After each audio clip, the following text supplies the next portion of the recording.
The session's titled, Levity is the Wit of Soul, because it is. Offloading is no joke, and our first contestant is a long-time a friend of ours and a friend of this meeting. He is an acolyte of Professor Peter Kavanagh, but he has now paved his own way and is a really significant figure in the field of biomechanics of the lower extremity and beyond, hailing from Amsterdam. And will you please help me welcome my longtime friend, Bus, titled Offloading the Bus, Biomechanics School is in session. Mr. Bus. Thank you, Dr. Armstrong, and thank you, David and George, for, again, the privilege to speak at this wonderful conference about one of my favorite topics, which is on the biomechanics of the diabetic foot and on offloading. And what I want to do is just to discuss with you in the time that is available certain DF concepts related to offloading, related to how we interpret plantar pressure, what the role is of plantar pressure in foot ulceration, how we can offload the foot ulcer, how we can redistribute plantar pressure when it comes to using footwear, and also what the role of this footwear and offloading is in ulcer prevention. In particular, on that last topic, some new evidence has occurred within the literature over the last few years. So it's exciting times from that point of view. Now, when we walk, we apply a force to the ground because of the effects of gravity. And because of Newton's law tells us that the ground also exerts the same force back to us. And that's called the ground reaction force. And you see here a curve of the ground reaction force, having a sort of an M-shaped curve from heel contact. If I can just get this working. Yep. So from here, from heel contact all the way to the moment that we push off from the ground. But what it doesn't tell us is how these forces are distributed over the foot. Now I'll just take you through a nice example of how we can interpret and what the value is of plantar pressure. Here you see two subjects on the left and the right hand side. I won't tell yet who is who. And the ground reaction forces are displayed here. On the left hand side you see a subject with a normal M-shaped curve for the force. And on the right hand side you all see another subject who has a sort of a similar M-shaped curve. It's a little deviant, but it's still sort of M-shaped. And the values are around 1,000 Newton. But there's not a lot to distinguish between the two curves.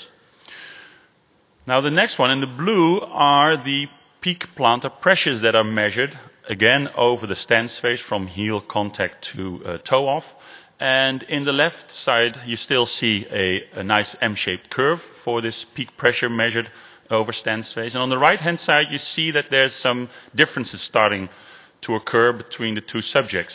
So you see low pressures at the beginning of contact with the ground, and you see high pressures on the right-hand side when there's push-off. And also the values are quite different, a factor 2 higher in the right-hand side than on the left-hand side. But still, it's still difficult to distinguish from this some very important information. But if I then show you the corresponding three-dimensional pressure distributions from these two subjects, you start to understand what the value and what the role is of plantar pressure distribution. Because on the left-hand side is a healthy subject which has a normal pressure distribution with elevated pressures under the heel and under the forefoot. And on the right-hand side is a diabetic subject with a Charcot foot with a completely abnormal pressure distribution, having all the buildup of pressure underneath the midfoot. So this really shows what the value is of having a pressure distribution like that and showing where the local aspects of the force application, what it does to the foot. And within this regard, we have to acknowledge the important contribution of the late Paul Brand, who was an orthopedic surgeon and was the first in the early 1960s who applied pressure measurements to a clinical setting. and learned thus the important message that pressure is a critical quantity that determines the harm done by the force. Now here you see for the diabetic foot, you see 4 examples of this. So you very nicely see these patients where an ulcer is present under different locations. You see a very good correspondence with the warm-colored high peaks of plantar pressure. And in the presence of peripheral neuropathy, these high pressures have shown to be a very important risk factor for ulceration. This has actually been demonstrated in many different prospective risk factor studies, and I show a few here, where peak pressures above a certain threshold level have been shown to increase the risk independently in a multivariate analysis when it comes to prediction of ulceration. And in 2012, a systematic review has been published on this topic that also shows that all the identified studies that have looked at this topic show that subjects with greater peak pressure values present with a higher risk of diabetic foot ulceration. But what it also tells us is that the peak pressure has no impact or no role, or not a very strong role, in predicting that a foot ulcer will occur. So if you take just a pressure measurement in a subject, then it's only moderately sensitive and specific to actually predict that a foot ulcer is occurring. The positive predictive values are quite low, which means that there's many patients with high pressure that will not develop a foot ulcer. And that's sort of the limitation of doing plantar pressure measurements in terms of trying to predict what the clinical outcome will be. And that is because many different factors are important when it comes to ulcer development.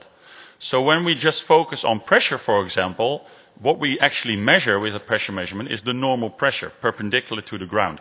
But we cannot measure the shear pressures, which we think is very important because, for example, we see a lot of callus formation with these diabetic patients, which we think are the result of shear forces, shear pressure, and are an important pre-ulcerative sign for foot ulceration.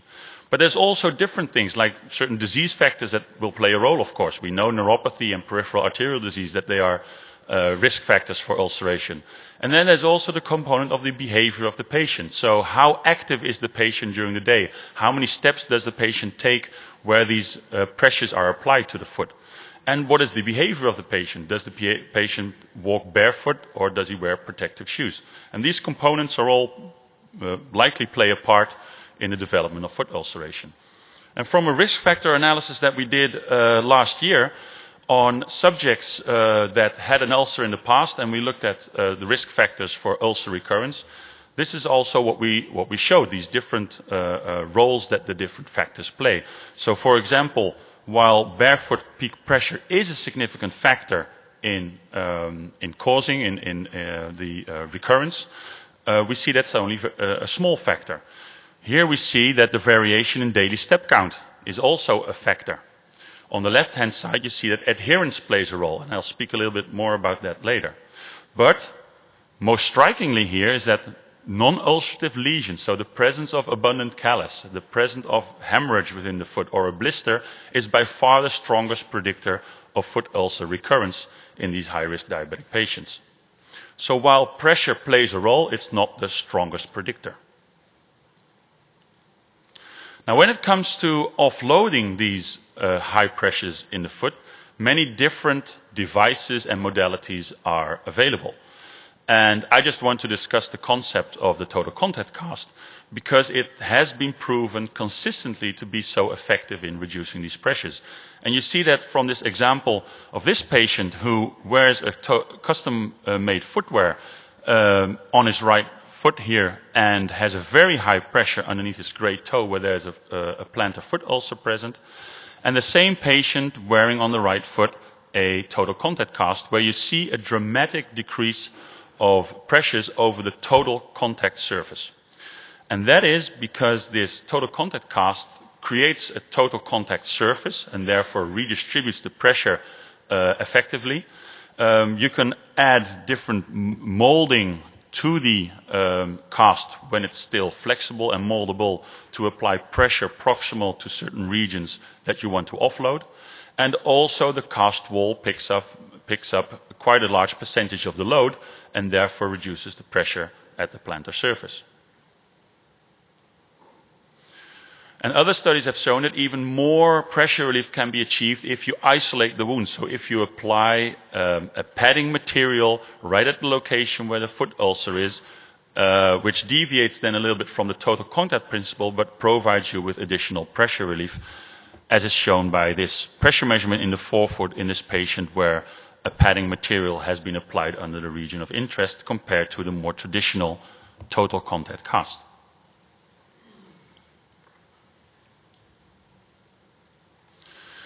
And this total contact cast, when it comes to efficacy of offloading, it's at the very bottom of this histogram, which is a histogram that shows you a sort of a ranking from all the different devices that have been tested in terms of their efficacy to offload an important region of the foot, the first metatarsal head.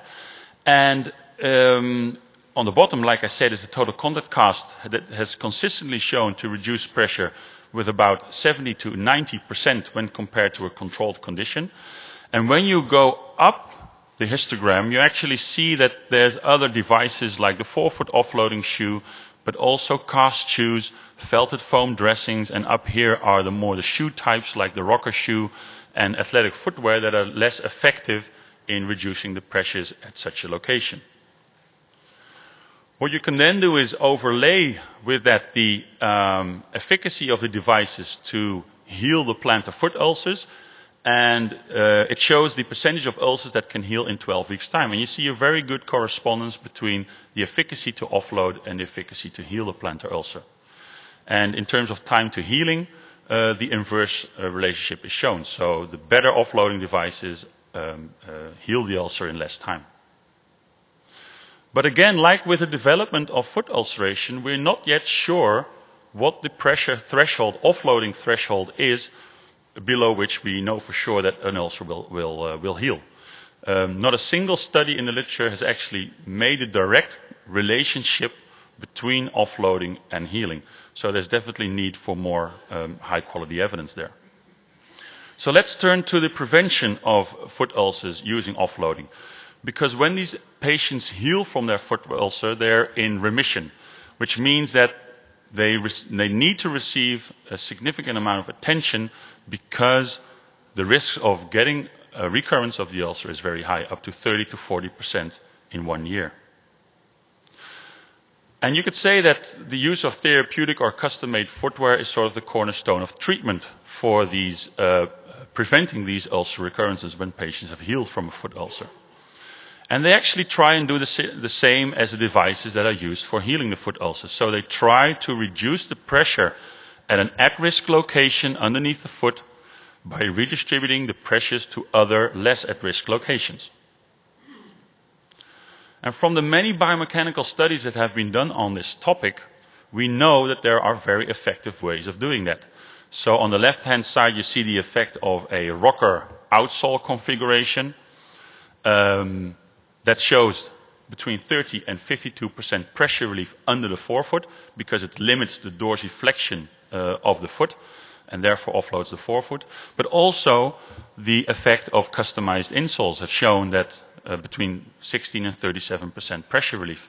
And the addition of simple elements like a metatarsal pad or a metatarsal bar or an arch support provides 36 to 39%. So we know what is effective.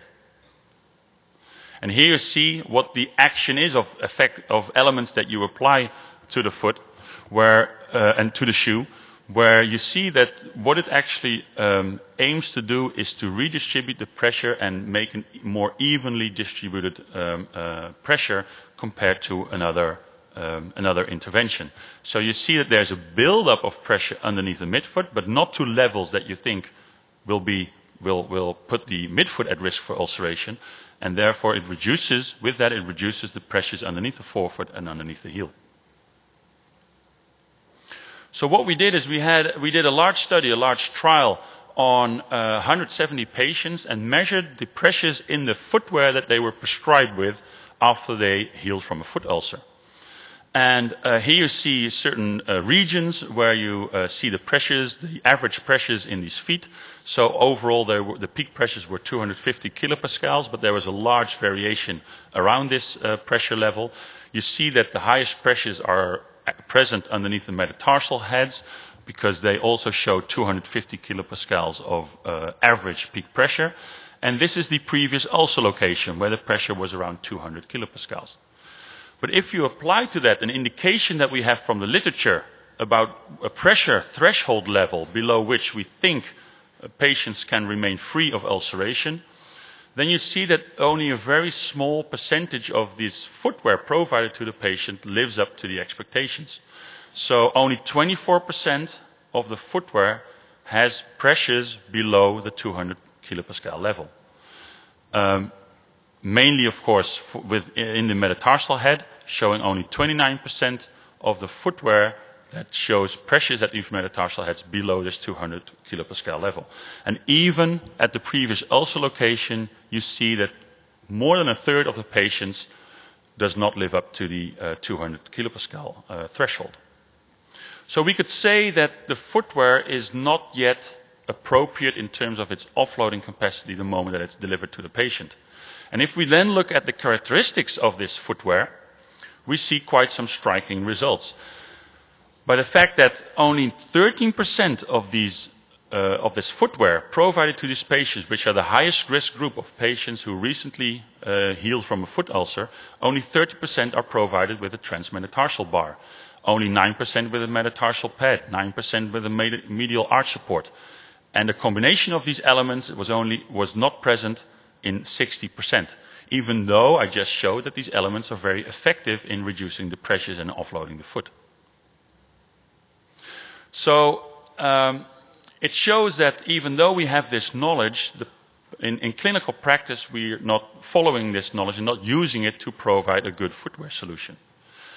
If we then turn to the efficacy of this footwear, this therapeutic footwear to prevent ulceration, recurrence of ulceration, many trials have been performed.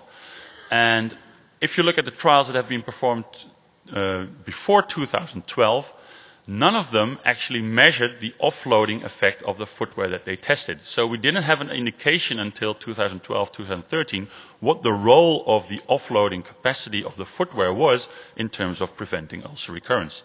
And it's only from the two recent trials,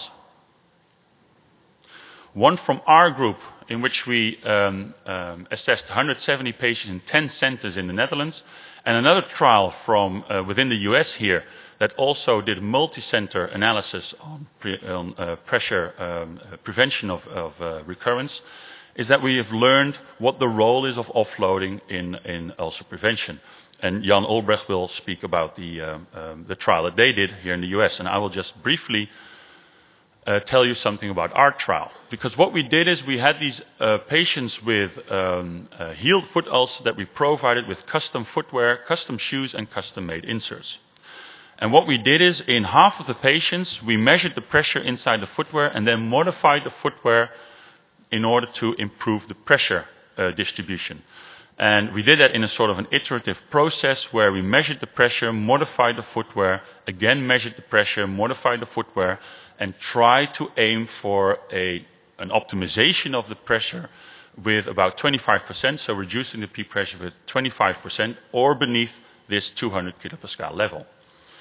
And we tested the efficacy of doing that in terms of pressure prevention of ulcer recurrence. But the nice thing that we did in this study is we had a sensor that we put inside the shoe to actually measure whether patients were wearing their prescribed footwear. And this gave us some interesting information showing that approximately half of the patient group, this high-risk patient group, wore their footwear as recommended.